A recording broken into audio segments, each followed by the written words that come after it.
And for this, let me break apart my LinkedIn post for you, which garnered more than 1.8 million views in approximately a month and a half. So there are several high impact posts that I have written on LinkedIn, and I will explain you the method of how to write these posts. Hey everyone, so back in ancient Greece, Plato used to be a celebrated philosopher. So when he used to debate with people, there were hordes and hordes of audiences that used to pour into the amphitheater and see him debate. This was a classic form of entertainment where Plato, through his logic, through his ability to speak well, he used to entertain people, and that was one of the highest forms of entertainment that people in Greece absorbed. Now, in the modern world, what is our form of entertainment? You can let me know in the comment box, probably to debate on Twitter, YouTube, etc. etc. The point of this video is not to criticize the modern world, but to talk about something called as evergreen skills. So skills that Plato had back in the 5th century BC, they are still relevant even today. You will ask me how. I will talk about 3 specific skills that I have personally cultivated that have allowed me to make a lot of money in the modern world. So I will take you through those 3 skills. How did I develop it? How you can develop it if you are starting from zero. So that will be the primary agenda of this video. This is a ubiquitous video in the sense that the skills that I'm going to talk about, it will be applicable to you if you are a student, if you are in your 20s, if you are in your 30s, if you are in your 50s, if you are teaching something to your kids. So this is a very important video from that particular perspective. So without further ado, let us speak about the 3 skills. So the first skill that has allowed me to grow professionally in my career and has allowed me to make a lot of direct money is my writing skills. So even before coming on YouTube, I have been a professional writer. I write a lot of things. I have 3 book contracts as of now, which I'm trying to complete. Hopefully all 3 books will be out by next year and the year after that. So I have been trained as a professional writer. Even in management consulting firms, they train people to write really well. Now comes the natural question that why is it that writing is important? So first and foremost, it is a dying skill. People are doing XYZ things on Instagram, Reels, whatnot, but there are hardly any people left who can write really well.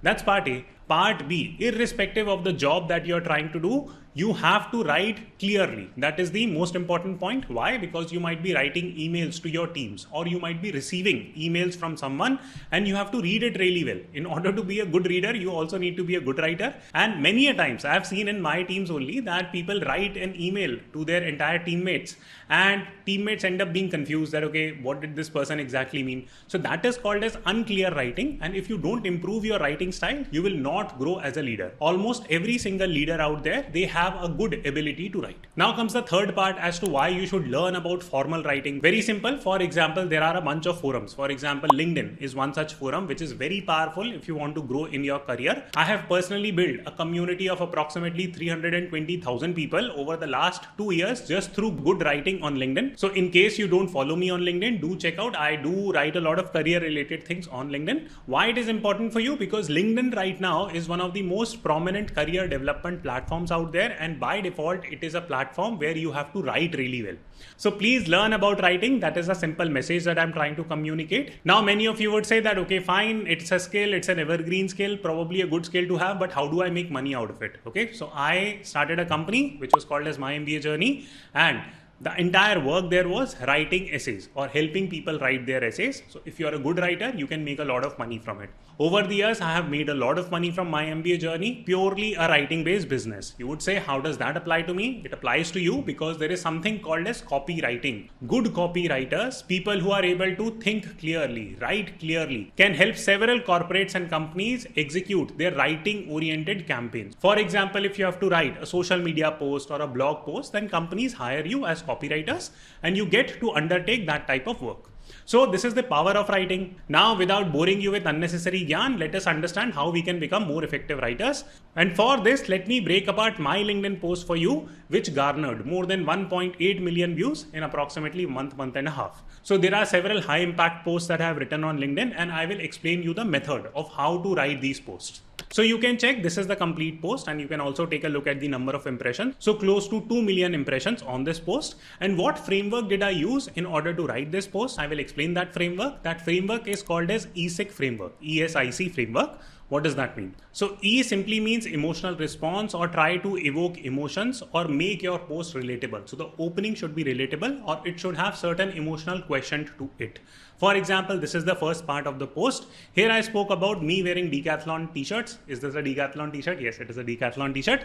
And I drive an i20. The point is I'm super frugal with my spending. So you'll say that, Akshat, you know what? Okay, what is big deal in writing about this? Because a lot of people, especially who are minimalists, who do not like spending crazy amount of money, who are in that rat race of making money after money, they might be able to relate to this opening. So this is the first part, that you try to make the emotional relatable by evoking certain type of emotion. Now comes S. So meaning of S is solution, or you present a summary. Now depending on the type of post that you would be writing, you might have to condense everything and give a one-liner summary somewhere in the middle. For example, when I started this video, I categorically said that, hey, I'm going to speak about 3 skills that have allowed me to make a lot of money, and these are evergreen skills that were used by Plato. For example, Plato was a great writer. So this becomes your solution or summary, and here the solution that I'm giving, that I want my son to have a range of experiences, both rich and frugal. So this is the reason why I do the above 3 things. So you can clearly see that this is a summary statement or a summary sentence, or it is providing some kind of eventual solution. So this is where the entire post is geared towards. Now third part is the most important part of any write-up. It is called as I, or insights. This comes from experience. The more you write, the more you practice, the more insightful your write-up would be. For example, so here I categorically said that while it is great to always travel in an AC, my belief is, and I can be wrong, that we should not lose our capacity to walk even 2 kilometers in scorching sun. Also, saving money allows me to invest in scenarios like it exists now, and gives me an opportunity to handpick rich experiences. So this is an insightful point. At least people consider this point to be insightful. Of course, you can be on and off in terms of presenting the insight. Sometimes the points that you're trying to make, it will not get communicated. You will get feedback on your post, and accordingly you rework your post. But the bottom line here is fairly simple, that people thought that this was an insightful point. I tried to generate an insightful point, and it's not as if that I'm just saying for the heck of it. I genuinely believe in these things. You have seen me make videos about it. If you know me in real life or in social media, you would see me executing these things. So it's not as if that I'm just writing it for the sake of generating views. You will not be able to do it because you will not be able to execute this third part of the framework, that you will not be able to present insights unless you're truly living that life. So this is the most important point, and this is the reason why some posts go viral versus not, according to my understanding. And finally, you need to conclude your post. So the point is that you can upgrade your life easily, but cutting out luxury is hard once you get used to it. So this is the entire breakup of a post that generated close to 2 million views. And of course, when people are constantly reading your material, they will get to know you. You will get more professional opportunities. In case you're in a business, you can always link your business website on it. There is absolutely nothing wrong in promoting your own business as long as you're doing it organically. You're not hiring a sales force and taking people's number illegally and spamming them all day long. This is an organic post. If I link my company's website on it, it's fine. There is nothing wrong. Similarly, if you run a blog, if you have a YouTube channel, link it there. There is nothing wrong in it. So please don't let people tell you that you should not be promoting your own business. If you don't promote your own businesses or your own ventures, who will do it? These days, you might have seen that companies send their employees some gift. They ask them to post it on social media. Why are they doing it? So that the company is able to garner more organic views. And again, there is nothing wrong in that action also. So to cut the long story short, I hope you like this ESIC framework. And now you might have a question that, Akshat, we don't want to become like social media influencers. And why should we write on public spaces? So that is not mandatory for us. How does writing apply to us? Okay, so here are more tips from my side. I will not read it out or break it apart for you. Please do the homework and please read it from the viewpoint of corporate writing. So corporate writing means what? That when you are communicating with your boss, or when you are communicating with your clients, or when you are communicating with your teammates, you have to send them a lot of written material in majority of the cases. If you're not writing clearly, it will confuse them. It will create more problems for you. They will say that, your email was very confusing. I understood this thing from it. So your writing should be absolutely clear. If your writing is not clear, it will cause a lot of problems for you going forward as you become a leader in your own company or become a manager and take higher positions. Things will start getting more and more complicated. On top of this, the final 2 points from my side on writing would be, and I will present the viewpoints of 2 authors. One author you would definitely know, but one author I don't know if you would know. So the first author is Brian Clark, and he says that write more, write even more, write even more. So basically he says that practice a lot, it will help you. The second author that you might know is Mr. Ankur Warikoo. So this was his tip, that if you want to share your number one tip in terms of writing, what would that be? So this was his tip, that write every day, anything at all, and end with the statement, this tells me that dash. So please fill it up. So this shows clarity that you're untangling your mind. Now, very hard for me to quantify how much money you can make via writing, but I would say that you can have a very good living if you are able to write really well. And also please remember the fact that writing is mandatory. You can't escape writing in majority of the cases. And second thing is that this is a dying skill. Many people are learning how to speak on camera. Many people are learning how to make 30-second reels and whatnot. But hardly very few people are picking up the ability to write. Not everyone will be asked to sit in front of a camera and shoot reels or dance or whatever, but almost everyone will have to write. So please keep this point in mind and please improve upon your writing. Now comes the second evergreen skill, which is speaking clearly and speaking confidently. This is a skill that you have seen me exhibit. For example, I have been able to grow my YouTube channel to approximately 1 million in a span of 1 year. And here's the proof. This is the reason why I kept the golden plaque today. So the point is that one of the primary reasons why I was able to grow on YouTube was that I cultivated the ability to speak well. Now I'm trying to do the same in Hindi also. So I have a Hindi channel. The link is in the description box. So please go check it out. I'm getting good feedback about my Hindi speaking skills also. Some people find it really funny when they see me speaking in Hindi for the first time. But net the feedback has been good. So the important point that I want to drive home is that speaking is something that I've been doing. At least you have been seeing me doing for the last 1 year now. So I wanted to share some key tips around speaking. So I will share 5 simple strategies to speak really well. So first and foremost, you must improve the quality of your thinking. If you can think very clearly, you will be able to speak very clearly. One of the key problems that people have is that their tongue is not able to connect with their mind. So the mind thinks something, but tongue speaks something differently. Let me know in the comment box if that happens. So this is a fairly common problem, and this is called as tangling the brain problem. That the problem is not with your speaking style. The problem is the way you are thinking. So improve your thinking quality. Now comes the question that how do I improve my thinking quality? Okay, so first and foremost, stop consuming nonsense content. Whatever you consider to be nonsense. If you consider my content to be nonsense, please stop consuming it. No problem there. But the point is that you must refine your content that you're consuming. Don't sit on Twitter all day. Don't sit on LinkedIn all day reading every single post. Also, please uninstall Instagram. It will save half of your life. Now you'll say, Akshat, then why are you on Instagram? See, there are certain obligations. If you're on social media, my favorite platform is YouTube. I would want to make long form content on YouTube. But if YouTube or Instagram or bunch of other social media platforms are making you play a short form content game, then you have no other option, but you have to post some bit of it on different social media. This is an honest answer which I'm telling you. But for me, it's different. I'm not a consumer of social media. I'm creating content on social media. As a consumer of social media, do I check Instagram? No, I don't even log on to my Instagram. And if you're getting some fake messages from some account, it is not me. I only consume content on YouTube. I find it to be very educational and I consume a lot of content on YouTube. So that is the bottom line, and there are 100 different ways. If you want a different video on this topic, I will talk about it, but the overall goal becomes improve your thinking quality. Second key thing, please speak in structures. So structure means, and let us understand this through an example. So let's say that we are debating a point that can India create a Tesla-like company, right? So this is the debate.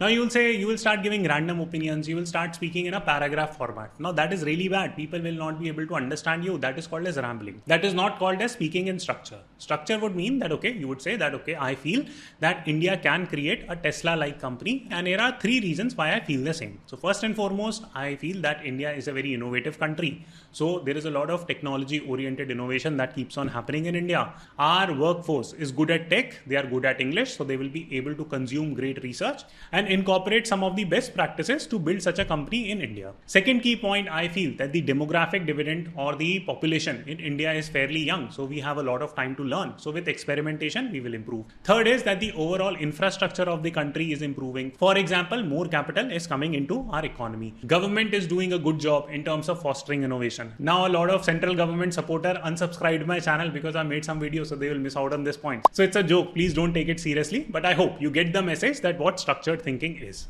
Now let's move on to third point. It is confidence. Now confidence comes from putting yourself in situations which are unfamiliar. So which brings us to sponsors of today, which is Cambly. It's a wonderful app They have very friendly tutors who come from different parts of the world. You can go speak with them, absorb their speaking style, and it is one of the best tools for improving your English and building your confidence. In fact, my dad is spending more time on Cambly to improve upon his English. At the end of the video, you can see me speaking with a tutor from Cambly discussing certain topics in English. So the main message is that if you go and speak with wide variety of people, if you go outside India, explore new options, opportunities, your confidence will get built and you will absorb different speaking styles, and that can really enhance your English speaking or any language speaking skills. Now comes the fourth point, that you need to develop your own style of speaking. Now many a times the commentary that we get is that, you know what, my speaking style is very fast, or I fumble when I'm speaking, or my diction is not very clear, I pronounce words incorrectly. It doesn't matter. You just need to have your own speaking style. There are a lot of people who do not speak very grammatically correct English, but they are confident. They discover their own style, and you need to get to that stage.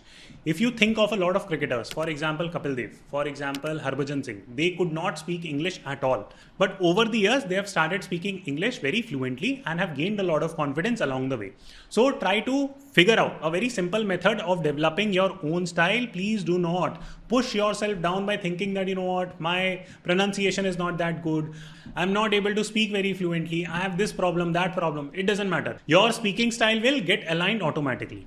Now comes the final point, that follow 9 out of 10 rule. So what does this mean? It simply means that your simple goal in terms of speaking is that if you are speaking 10 sentences, the person on the other end should be able to understand at least 9 things or 9 sentences out of 10. That's it, right? So if your 9 points out of 10 gets communicated, it means that you are a wonderful speaker. Now here are 3 final tips from my side. I will not go into details of it. You can read it. So hopefully these 3 tips will help you become a better speaker if you want to start practicing your speaking skills. Now comes the third evergreen skill, which is called as entrepreneurial thinking, creative thinking / business skills. Now, from time to time, these skills can be termed differently. Nowadays, they are being termed as entrepreneurial skills. 10 years ago, they used to be termed as business skills. So please don't go into the semantics of things. Important point is that you need to cultivate soft skills. That is the most important part of it. Now, let me very quickly communicate as to why soft skills, business skills, entrepreneurial skills are required. Now, let's say that if you want to start your business or you want to start your venture, of course, business skills are critical. So you need to have business knowledge.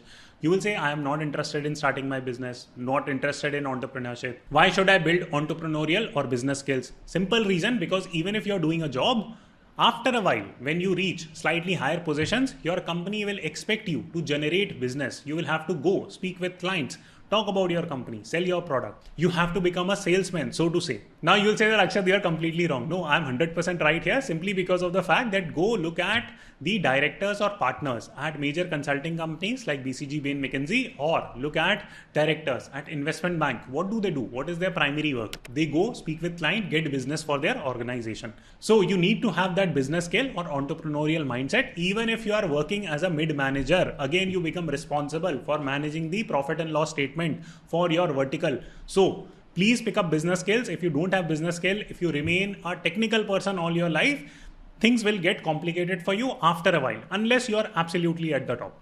This brings us to the second point, that many a times I hear the argument that, Akshat, I have done engineering and should I be doing an MBA? If I do an MBA and change my line to business, would it be a waste of time? No, it will not be a waste of time. Nothing is a waste of time as you are learning something out of it, as long as it is adding value to your CV. There are enough people who graduate from IIT Bombay, they go to IIM Ahmedabad, Bangalore, Calcutta and have a wonderful career. It's not as if that they wasted their IIT Bombay degree if they went to IIM Ahmedabad. No, every experience adds to you.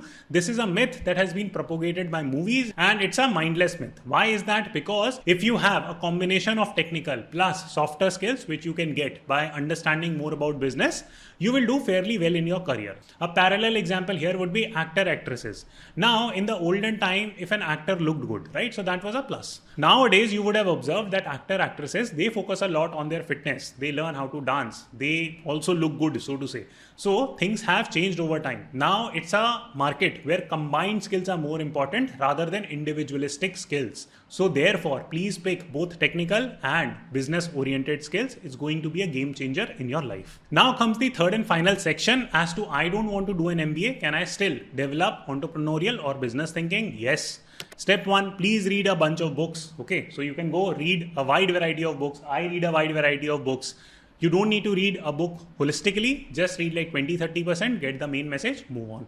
Second, there are a lot of online courses. Now, I will not try to plug my course here. You go watch it. You will understand which courses I am running. If you find relevance in it, please take it. If you don't find relevance in it, there are 100 other online courses which you can explore. But yes, do spend time self-learning. If you don't even want to do that, please continue to watch such videos of mine. I make a lot of videos for free. So you will learn something out of it. Try to execute it. Execution is the key point. So if you get internship opportunities, apprenticeship opportunities, if you can assist someone, if you can find a good mentor, that can really help you learn things very, very quickly. So in conclusion, if you want to become like Plato and develop some of the evergreen skills today, it would be writing, it would be speaking well, and it would be critical thinking / business thinking / entrepreneurial thinking. Do you like cricket more or football more or soccer? I don't like cricket. I love it. So you have been teaching on Cambly, or do you do like other stuff along with this? Yes, it's been since the beginning of the year. I think I had my 6-month anniversary last week. I got a nice message from Cambly. Thank you, Cambly. If you can see on YouTube, thank you for the message. Okay. Yeah, that's right. That's right. I hope you enjoyed the video. Please press the like button and I will see you soon.